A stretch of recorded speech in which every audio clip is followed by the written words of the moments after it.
The global competition for energy is heating up. New players rewriting the rules of the great oil game. We're in a situation that even the Americans hadn't considered. Will the race for resources between the US and China drive a new arms race? Any oil coming by sea can be interdicted by the US Navy. Are new technologies really kick-starting a long-term revolution? Or is Wall Street fueling a short-term bubble? We can't afford a situation where speculators artificially manipulate markets. Should the world worry about predictions of peak oil, or rest assured its flow will continue? ExxonMobil says we are at the point of peak oil. Is America's talk of energy independence the real deal, or a pipe dream? We have a supply of natural gas that can last America nearly 100 years. Bringing the dark secrets of the Seven Sisters to light. It was really an instrument of American and European, call it Western, projection of power. Revealing a bitter legacy of war and colonialism.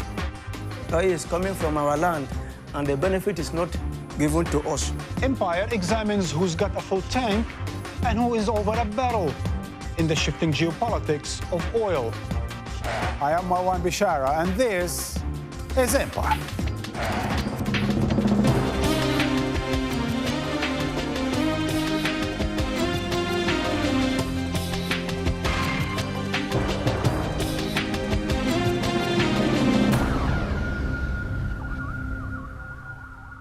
American oilman J. Paul Getty once remarked rather facetiously, "The meek shall inherit the earth, but not the mineral rights." Put another way, oil is power, plain and simple. It is the lifeblood of the modern world, its blessing and its curse, and by far its most precious and important commodity. But unlike diamonds, the old oil order is not forever. Sources, suppliers, and consumers are changing, and the global balance of power changing along with them. To discuss oil's role in the world's geopolitical transformations and its economy, we are joined by Mahmoud El-Gamal, professor and former chair of the economics department at Rice University in Texas, and co-author of the book, Oil, Dollars, Debt, and Crises, The Global Curse of Black Gold. Tim Mitchell, a professor and chair of the Middle East Department at Columbia University and author of Carbon Democracy, Political Power in the Age of Oil. Valerie Marcel of the London-based Royal Institute of International Affairs, also known as the Chatham House, and author of the book, Oil Titans, National Oil Companies in the Middle East. And last but not least, Toby Jones, history professor at Rutgers University and author of Desert Kingdom, How Oil and Water Forged Modern Saudi Arabia. But first, a quick recap of Al Jazeera's 4-part series on the hidden history of the Western oil giants known as the Seven Sisters, examining their leading role in defining the politics and economics of the world energy supply and demand. This is the story of the Seven Sisters cartel, a group of companies that dominate the world's petroleum industry. Exxon, Shell, BP, Mobil, Texaco, Gulf, and Chevron. It began with a secret meeting between 3 top oil traders back in 1928. The interesting thing is that the consumer countries are kept in the dark, as are the consumer countries' governments, and equally the producing countries. This means that it's all done in the greatest secrecy and amorality. 7 companies dominated the petroleum industry. It was really an instrument of American and European, call it Western, projection of power. The Seven Sisters ruled over the Middle East and its oil. Oil which had to flow with no interruption towards Europe and the United States. Les contrats de concession. The concession contracts were short texts of 15 or 20 pages. Through them, the states conceded almost all their territory. La quasi-totalité de leur territoire. In 1960, after decades of exploitation, oil-producing countries came together to form the Organization of Petroleum Exporting Countries, or OPEC, and collectively fix the price of their oil. Africa's leading oil producer, Nigeria, is known as the African elephant. With 160 million inhabitants, more than half the population attempt to survive on less than $1 a day. Today, the people of Nigeria The people of Niger Delta in particular have no benefit from the resources from this oil that has produced this nation. This is the heart of the crisis of Nigeria. Blood and oil. Officially, Sudan has the 5th largest oil reserves on the African continent, but the majority of the oil fields are in the south. For Khartoum, war was inevitable, with its plague of horrors and massacres. The authorities in Khartoum were accused of genocide and crimes against humanity. In this context, the Chinese stepped in. Tbilisi, Yerevan, and Baku, the 3 capitals of the Caucasus. Whoever controls the Caucasus and its roads controls the transport of oil from the Caspian Sea. The American eagle and the Russian bear are vying for control of the region. Տեղական ուժերի միջև այլ առավել եւս դրսի մեծ տերությունների եւ նրանց հետ համագործակցող տրանսնացիոնալ այդ ընկերությունների. After the collapse of the USSR in 1992, Kazakhstan was in financial disarray. The Seven Sisters were waiting to pounce on the country's fabulous oil reserves. But from further east, a new competitor has joined the game with a limitless appetite. Trois, les Russes au nord, les Américains qui contrôlent l'essentiel des projets au sud, et les Chinois à l'est qui interviennent de plus en plus massivement et qui, sans doute... A three-handed match with the world as spectators between 3 ferocious beasts: the American eagle, the Russian bear, and the Chinese dragon.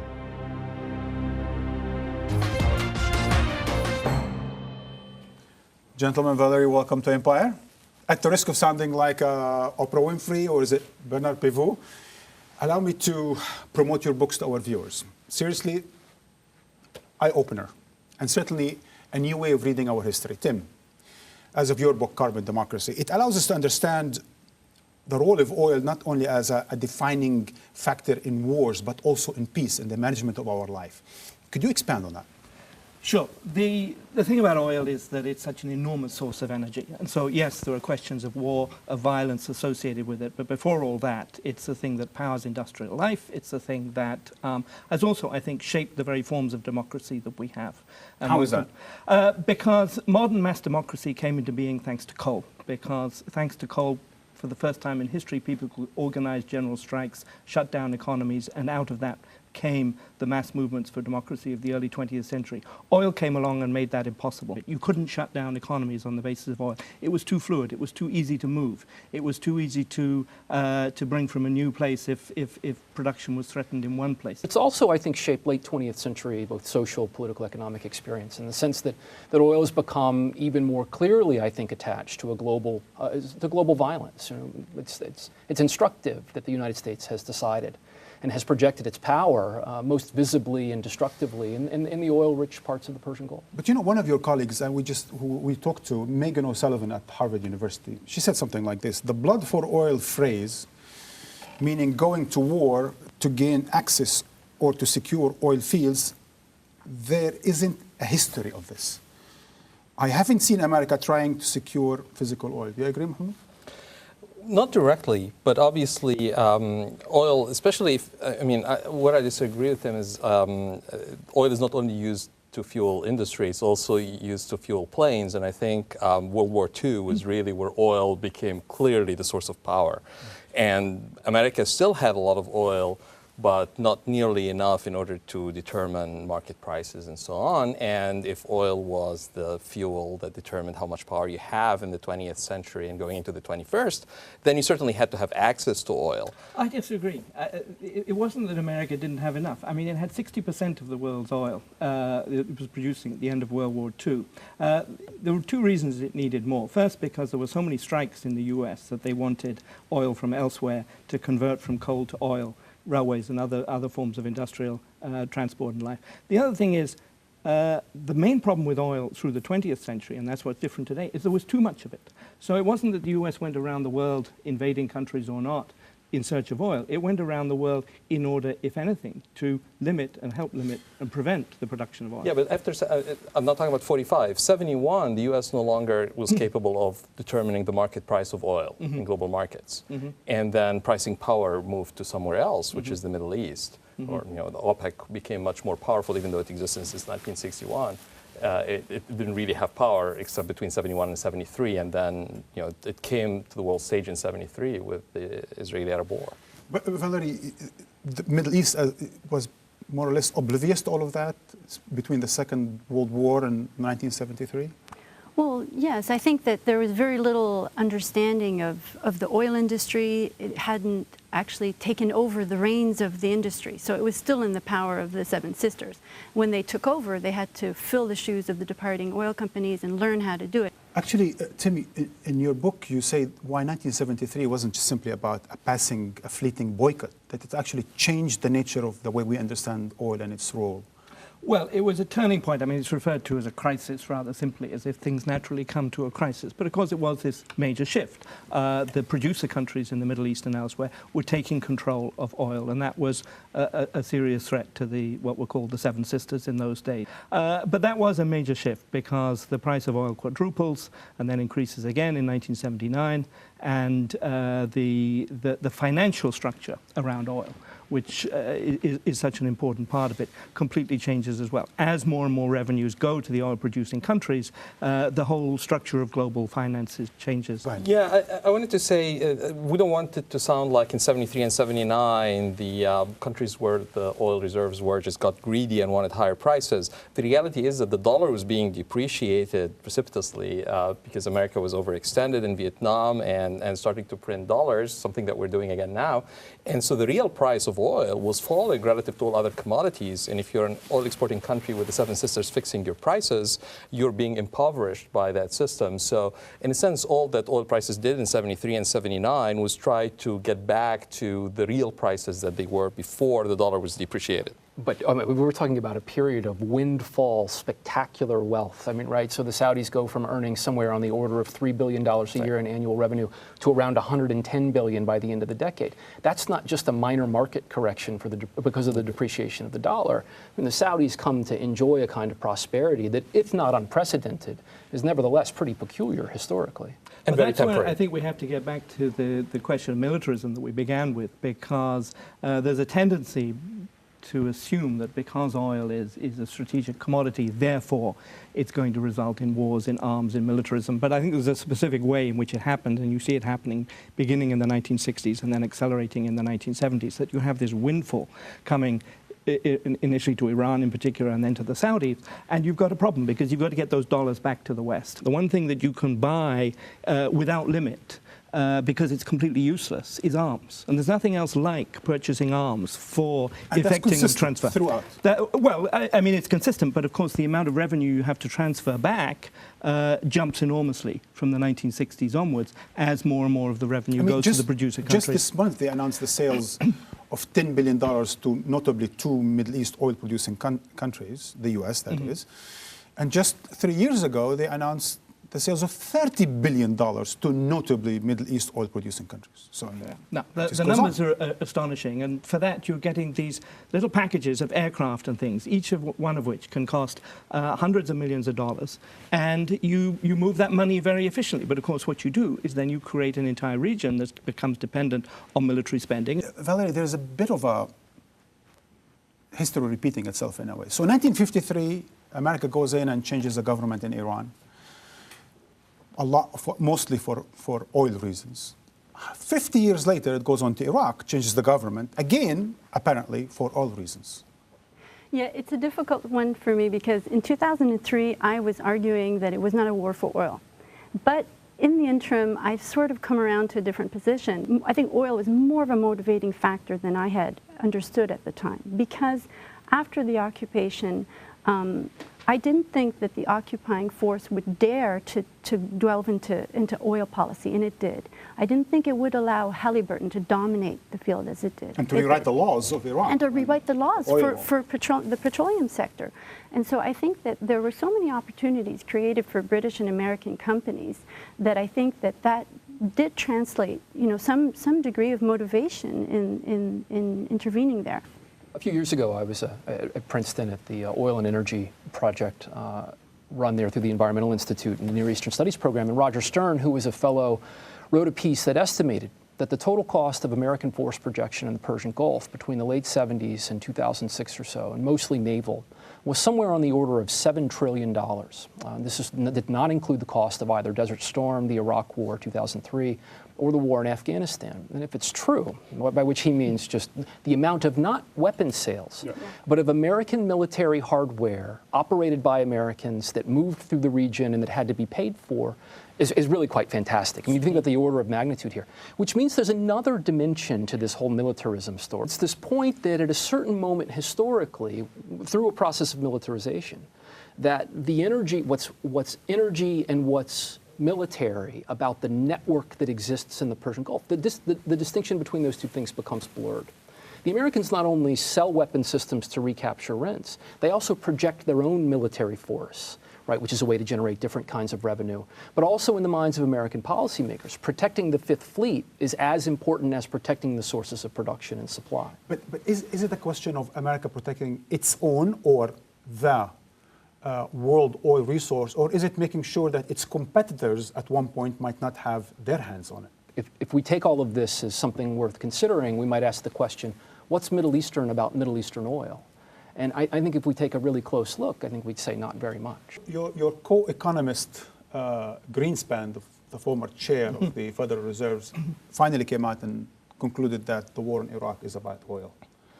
It's about geopolitics. It's strategic, and oil just happens to be one strategic resource. And the U.S. needs to keep a foothold there because others would take that space if it weren't. Why does it need a foothold there? I mean, it went in, there was a war, then there were oil contracts let out. The British and American oil companies then went into joint ventures with the Russian and the Chinese oil companies. I mean, they're sharing the stuff. That's what Valerie is saying. It makes no economic sense. I think it was a misguided foreign policy, because if it did aim to increase U.S. interests in Iraq long term, it failed on that front. If it aimed to increase the amount of Iraqi oil coming onto the markets, well, that took a very long time to come to But there is no doubt about who's in charge of the energy security in the Gulf region, is there? It's the United States. No one doubts that. Well, that's part of the old pact that was made in the 1920s. Yeah. Mahmoud, you actually go further than Tim in the question of the role of oil. And in your book, you say, look, if you want to understand the financial crisis, you have to look at the role of oil. If you want to understand the question of energy security in general, and you understand geopolitics in today's world, you have to understand the role of oil. You actually go further into saying that oil plays a role in basically every disaster or every major issue of our time. It's volatile, yes. Absolutely. The recycling of petrodollars doesn't only take the form of the purchase of arms, but also in the 79-80 period, it was recycled through debt to Latin America with oil in the ground as collateral, which of course later depreciated when oil prices came down, and then we had a debt crisis. It was again recycled after the Iraq invasion in 2003 in the form of purchases of all sorts of securitized debt, including mortgage-backed securities. You said something like $600 billion flew out after 2003. Absolutely. So people were focused then on the imbalances vis-a-vis China.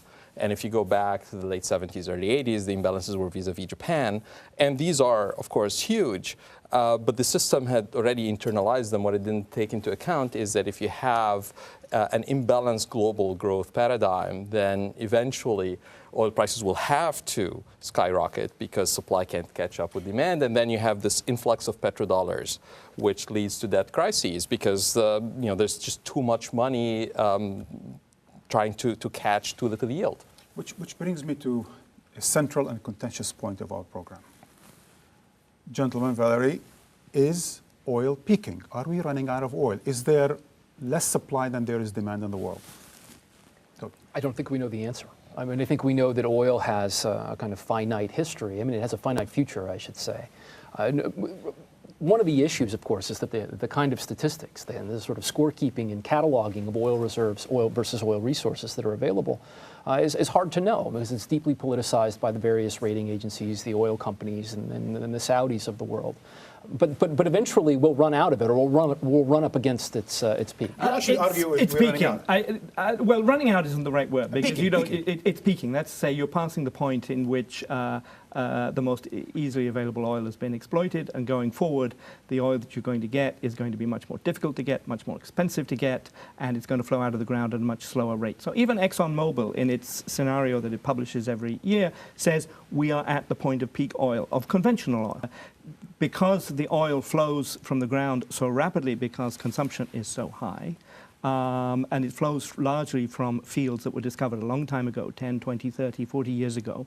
From each of those very large fields, less and less oil is coming each year. The world has to find a new Saudi Arabia every 3 years just to stay in place. A new Saudi Arabia every 3 years. A new Saudi Arabia every 3 years. You disagree, I guess. I disagree completely. Well, I don't disagree with the geological, running out in the sense of just production not growing at the same pace. But I disagree about it being important because, as Ahmed Zaki Yamani once said, the Stone Age didn't end because we ran out of stones, and the Oil Age will not end because we're going to run out of oil. Demand adjusts. There is an element of truth to the argument that peak oil is important because oil prices have stayed high despite the global recession, and in part it's the reason we can't have a strong recovery in the global economy. But demand eventually adjusts. It's a very Malthusian argument that we're going to run out of oil and the world is going to come to an end. Let's not talk about that financialization yet. We'll talk about that in the second half. But in terms of what we know about known reserves or not known reserves or what can be doing away from the toughest of all tough oil, are we peaking or not? Well, conventional oil, yes, but of course shale oil is coming online, and that's the U.S. is projecting becoming independent of imported oil, which is the stupidest of phrases, because you're never independent in a globalized world. There are other unconventional oils that will come online. There are other forms of feedstock for various generation technologies that we're going to have, and then we'll have renewable energy. And demand will become more and more efficient. Even China is becoming more efficient. Valerie, quick thought before we go to a news break? Yeah, I think that there are several factors that feed this fear of peak oil, and one of them is, high oil prices. Whenever there's high oil prices, we talk about peak oil. When the super majors, are no longer able to replace their reserves every year at a rate of 110%, we start to get worried. But meanwhile, Tala oil going into Africa in risky parts is getting 959% organic reserve replacement every year. But that's not Saudi Arabia every 3 years. It's not Saudi Arabia, but there are lots and lots of Talos, and there are lots of little independents taking risks, and there are lots of national oil companies. And I should caution, reserve data is really only about profitability and taxation. It has nothing to do with We're going to talk about it. We're going to talk about Okay. the economics of it all after we come back from a news break. What really sets the price of oil? Supply and demand, or the whims and wagers of Wall Street? And what link between oil and the global financial crisis? The economics of energy security in a moment.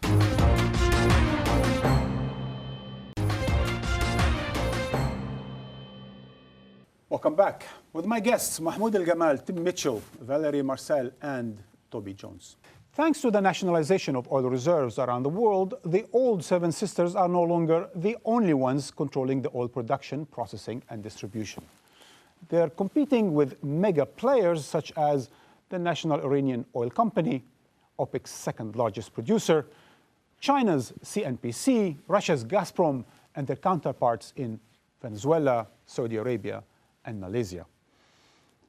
Further disrupting the old order is the ongoing financialization of oil markets, with oil speculations sending prices on a roller coaster ride, decoupled from the dictates of actual supply and demand.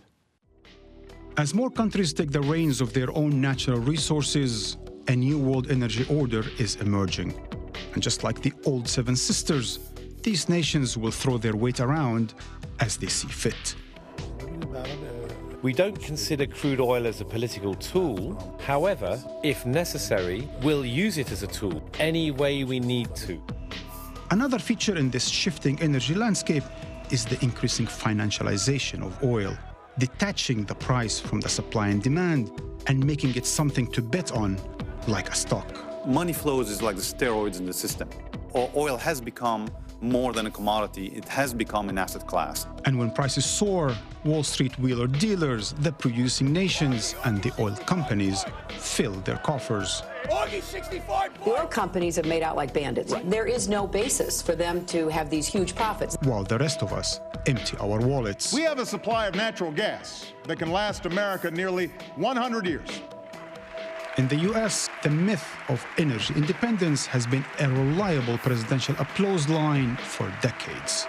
The last 8 presidents have gone on television and promised to move us towards an energy-independent future. We are an unstoppable oil dependency-breaking machine. Unfortunately, the machine runs on oil. While it is no joke that thanks to new technologies and new discoveries, America's domestic production is surging, no matter how much the US pumps and fracks at home, prices will forever ride the ups and downs of the global market. Then there are the elephants in the room, the environmental devastation wrought by the industrial nation's addiction to oil, decades of spills and exhaust, poisoning our water and air, culminating in the fossil-fueled apocalypse of climate change. And of course, there is the terrible toll that the quest for oil has taken on our very humanity. The wars fought, the blood spilled, the lives lost. On all of this, no dollar value can be placed, except to say that surely the price of oil has been too high for too long. Mahmoud, you were talking about the hike in price of oil. Certainly, as an economist, you agree that the price of oil is not determined by supply and demand. I would say no, it's determined in part by supply and demand, because even if you have a speculative bubble in any market, and bubble is sort of the extreme phase, but if prices go up more than dictated by increases in demand, then there has to be a story. And the story could be that there's a potential disruption of the flow of oil, a potential closure of the Straits of Hormuz if things escalate between Iran and Saudi Arabia or Iran and Israel, or that there's going to be a recovery and China is going to go back to 10% growth. Demand is going up, and the other thing is that countries that historically might have been major oil exporters are consuming more and more of the oil at home. So Saudi Arabia is getting to the point where 40% of its oil is consumed at home, half of that for desalinating water for domestic use. This is changing, of course. They're moving now to they're solar. moving, but moving takes a long time, and so the adjustments and the crises that follow from those adjustments. Brazil has had the biggest oil finds in the Western Hemisphere in 30 years. It's going to become one of the top 10, maybe the top 7 oil producers in the world. It's never going to export a drop. So they're producing it and using it. Yeah. Well, Tim's point, I mean, I think this is incredibly central to how we talk about what exactly is a market about the global oil market. Right? The Saudis have to operate on a number of different logics. One is, how do you sustain a non-democratic, autocratic political system that doesn't include people, right? How do you redistribute resources? At the same time that you manage a global security relationship with the U.S. and other actors. At the same time that you want to fetch the highest price possible on oil without pushing large Western consumers in the direction of renewable resources. Right? So the Saudis are not approaching global oil as though it's a market. They're approaching it as though it's a riddle to be solved. Right? So they're not necessarily thinking in terms of supply and demand. They're thinking in terms of a whole host of complex sort of layers. But now, Tim, that China and India, Chindia as it were, coming into the market in a huge way. And as you were saying, perhaps we are peaking. So what does that mean to the price of oil, and what does that mean to the thing we were discussing earlier, the geopolitics of oil? Yeah, there's less and less oil available to the rest of the world once China and India import or produce the amount that they need. And global net exports available to countries other than China and India have been declining. The Chinese oil companies are going around the world now looking for sources of oil. So major competition with the U.S.? Well, no, often major, often major partnerships. You think? Yes, oil companies often form deals together. Now, it depends on the situation, who bids how much, and sometimes they partner, and sometimes they compete. Generally speaking, you actually think that China and the United States are going to be more cooperative rather than competitive over oil? Of oil companies. I mean, the oil companies are not interested in issues of national security, of issues. They're interested in profits for their shareholders. Right. And if that works through a deal in Iraq where China takes something and Exxon takes something, or BP takes something, then that's fine to them. And the same thing with arrangements in Soviet Union elsewhere. But you've identified a major sort of disconnect between where there might be cooperative or collaborative relationships between corporate interests and the level of national politics, which frames everything through the lens of security and geopolitics specifically, right? And so we can talk about oil, and we can talk about competition between China and the United States politically, and we have a tendency to conflate those two things where they don't necessarily exist in practice. But don't you think now that the new Seven Sisters, the national oil companies, are coming into the market basically representing states, competing with the old Seven Sisters and competing amongst themselves, that is definitely bringing back security and economics together again? Well, look, I mean, here's how I think about the question of energy security. Energy security emerges as a particular way of thinking about what American policymakers identified as an imbalanced geopolitically in the late 1970s, right? With the passing of a certain corporate system and the rise of national producers like Saudi Arabia and the OPEC countries, Americans began, and more importantly, American energy giants began talking about energy security as a thing to assure. But Toby, what about China and India, where especially China, that now the biggest consumer of oil, does not have private oil companies? This is the China representation. But what I'm arguing is that we're taking an old, antiquated way of thinking about energy and security and mapping it onto a 21st century problem, right? Just because India and China are states doesn't mean that competition, nevertheless, a global violent scramble for resources is necessarily the order of the day, nor is it necessarily the thing that's playing out. I think that's true. But I also do think that the super majors are going to lose in this battle against national oil companies from consuming countries like China, because I don't think that they can fight on a level playing ground. I think when you're going to Africa and you can seduce the government with the promises to build a refinery or a railway, and you can sort of bundle up investments, create infrastructure development, job creation, cheap loans, things that I think that the private oil companies can't do. There is a competition there, whether you want it or not, and they will lose. The huge problem for the private oil companies is they've got to go in there and satisfy their shareholders. They've got to be paying 10, 15, 20% profit to shareholders. The wonderful thing about a Chinese oil company is you don't have to do that. So they can take contracts in Iraq where they only get paid $7 a barrel for producing the oil. But the national oil companies have another socioeconomic mandate. They're not only about producing profit, but they are about developing their countries, and they might look inefficient if you compare them to the international oil companies in terms of profitability. You can work much more long term, so you can take a deal. Build universities. You can take a deal in Iraq that is very unprofitable, or is returning 1-2% on your equity, but it builds a long-term relationship. Exactly.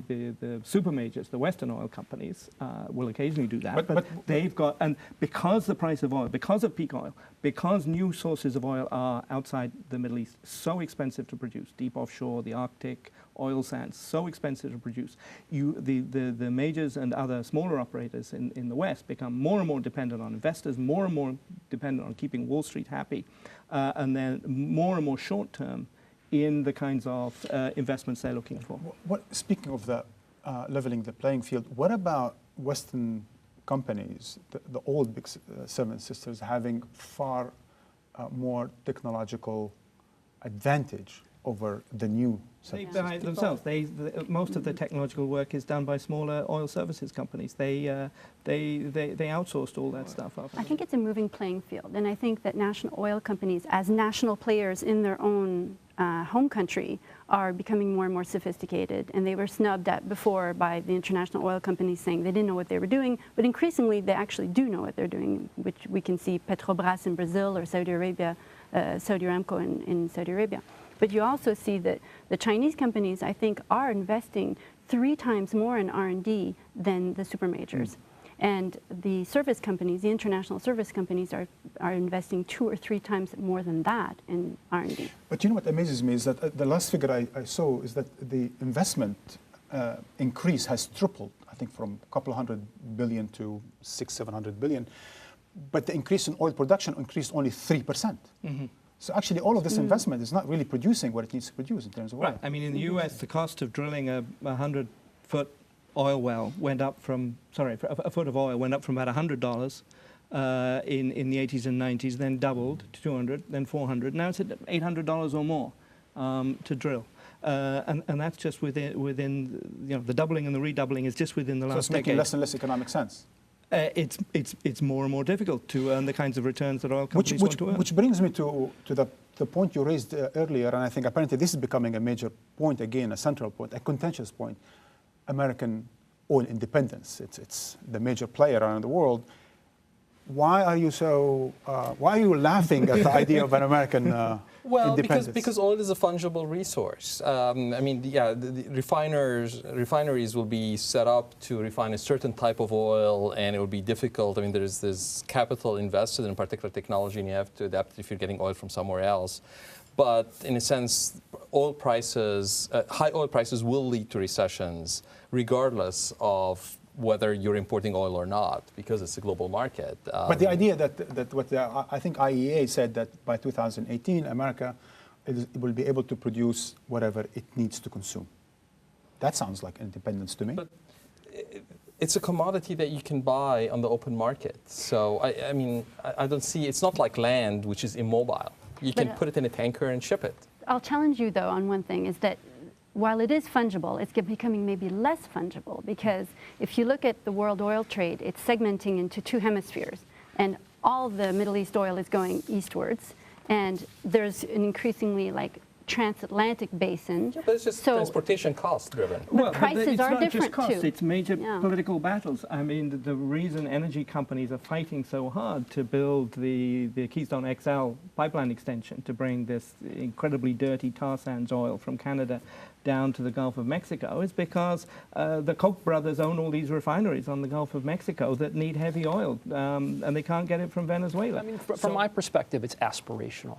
That is to say that energy independence not only doesn't make sense in economic terms, it also doesn't make sense in sort of political terms. But it has a particular kind of compelling power, right? Because it plays precisely upon American political anxieties about their national identity, about how they fit in the world, about what kinds of threats and sort of dangers they face, right? So independence seems to speak to the sort of national sentiment of being isolated. But what do we mean in practice? If, in fact, independence is achievable, it means Chesapeake Energy. It means ExxonMobil. They're not going to slash prices because Americans now can produce enough for their own domestic consumption. And America's not going to withdraw from the Persian Gulf anytime soon. Well, here's where that energy war distinction becomes important, right? We've got too much invested, both in military terms, but also financial terms, in having a presence there. But isn't then the argument for oil peak is also politicized in a way? Those who are pushing the oil peak sometimes are not just talking from fact sheet. They also because they want to promote tough oil exploration, or because they want to promote nuclear energy. And some of those who say, no, we're not in peak oil, we have a lot of reserve, they're also trying to leverage and trying to get better loans and so on and so forth. Where exactly do we go with all this? This recent U.S. energy boom, the last 4 or 5 years, which is significant. It's the biggest increase in U.S. energy production ever, thanks to the exploitation of oil and gas from shale formations. Nobody knows exactly how much of that oil is going to, because the oil doesn't flow through the rock the way it does with a conventional oil well. And so how much you're going to get out is unknown. It was hyped as being very easy to get out, and of course that hasn't worked out. It hasn't? No. So are we creating a new bubble around the whole idea of new oil? Oh, absolutely. I mean, it turns out that in the Bakken Formation, which is the biggest source, decline rates of up to 95% in 3 years. So, whereas a Saudi oil well goes on producing for 60 or 70 years, you've got an oil well that's run out effectively run out in 3 years. You don't get 3 new Saudi Arabias very easily that way. You might be able to do it technically, but you've got to drill so many wells to do it at an increasing rate. And of course, the best wells are drilled first, so the ones you drill later are going to be more expensive, less productive, decline faster, and you're on this treadmill. I don't think that it's in the interest of the oil companies to actually produce it at that pace. And that goes back to, we don't know how much is there. The oil companies don't know for geological reasons exactly how much, and then they have no incentive to tell us really how much there is. So we could be creating a bubble instead, not lower oil prices. Well, no, for the oil companies, again, they're looking for shareholder value, and so they will massage the proven reserves numbers, whether they're in the ground or above ground, in order to but that's problematic. I mean, I want to say, I'm not naive and say this. But it's more than economics, because you've got Wall Street banks who created a housing bubble and created a system of derivatives on top of that housing bubble, and the whole thing burst. And that was, of course, and now we're doing the same thing a major with oil. part. And now they're doing the same thing again. I was actually in Western Pennsylvania 3 weeks ago, which is the center not of the oil from the shale sources, but of the gas. And in the local hotel, the fracking engineers were gathered around the bar, and what were they talking about? They were saying the bankers are taking over this industry. They're all 25 years old. The guy said, I went to a fracking conference in Houston. I was the only guy there not wearing cufflinks. You know, this is the new kind of economics of oil. It's driven by Wall Street. It's driven by a few players who got in there early, Chesapeake, you mentioned, and others, who were able to give very, very optimistic readings of the ability of getting oil out of shale and gas out of shale resources and drive Wall Street investment into it. So it's an industry like all the others. cufflinks, Mahmoud. Whenever there's a story to tell, there's a bubble to inflate. And it could be in biotech, it could be in renewable energy, and it could be in oil and gas if there's a technological story to justify it. That's not to say that because there's a bubble, there's no underlying truth. If there wasn't a kernel of truth, you couldn't inflate the bubble. But the size of bubbles that we've dealt with historically in terms of oil, you talked about that before, back to 73, more recently in the 2000s, again now with the shale oils, nothing like what one sees in other kinds of industries. If we're defining the bubble in terms of quantity of supply, that seems to me to be something that can be massaged around, around the edges. If we're talking about it in terms of prices, Tim's identifying the banking industry and the financialization of oil more generally as one side of the story. The other part, particularly with American domestic resources, is that we have a lot of natural gas. We don't have a lot of new oil. Imagine the massive infrastructural costs that it would take to transform natural gas for transportation and for other kinds of sort of daily uses, where oil now serves that purpose. Valerie, it's not only that the supply is a moving playing field, but also apparently the consumption is, which means we don't necessarily have to run out of oil or peak. Well, yeah, it's interesting because it seems like with oil production, technology really is what determines future reserve numbers. But with demand, it's not new technology. It's technology we already have, and it's energy efficiency. The solutions are out there. We're just not applying them. Whether it's building efficiency or car emissions efficiency. So I think we don't need necessarily to have a revolution for demand to be revolutionized.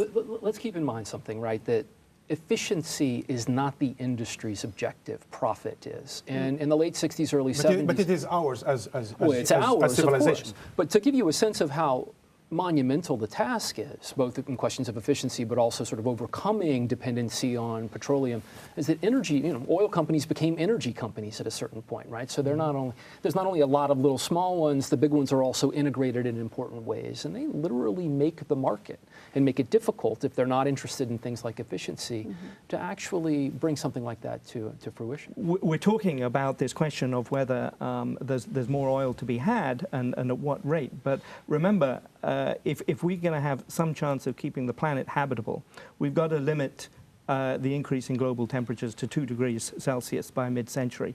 In order to do that, 4/5 of the carbon of the coal and oil and natural gas that we already know we have, 4/5 of it, we have to leave in the ground and not burn. We can only burn 1/5, and that fifth we've already, in the first decade of the 21st century, we've already burnt a significant amount. And yet, and here's the problem, the share value of these oil companies is based on the idea that not just that 1/5 that we might just about be able to, the entire lot has to be burnt if they're going to stay alive. It's not just a simple linear formula of how much you burn, how much carbon you're putting in the air. But I'll tell you what is linear is that the more, presumably, oil, shale, and others, gas, and so on, you will discover, the more investment goes into tough oil, the less investment there will be in green energy. Well, you're talking about alternative fuels. I'm saying even with the traditional hydrocarbons, there are ways to lessen the environmental impact of burning them.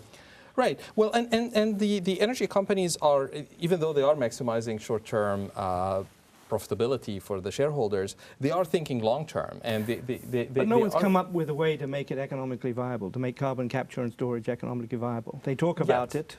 Well, they talk about it, and yet we're getting to the point where half the carbon energy will have been burned, and we're not even halfway through the 50 years. I agree with you that, as we economists would say, the companies have not internalized the social impact of their policies, because the carbon tax or quota system is not in place in order to incentivize them properly. And why is it not in place? Well, I don't think they're the only lobbyists. I think if it's put in place, that cost will be passed on to other consumers as well, and it will be politically very But there's certainly also the lobbying part of all the oil companies is playing a major role in decision-making. The oil companies are probably, along with the Koch brothers, the most powerful obstacles to a reasonable conversation on climate change, right? Why is that the case? Because it's not the bankers. I'm glad. Well, on that note, gentlemen, Valerie, thank you for joining Empire. And I'll be back with a final thought. The U.S. oil giant Chevron has every reason to celebrate. It made $26 billion in profit last year. Well, it is not. Ever since it lost a lawsuit to 30,000 citizens of Ecuador in 2011, the energy titan has been busy trying to undermine the Ecuadorian court's $19 billion judgment.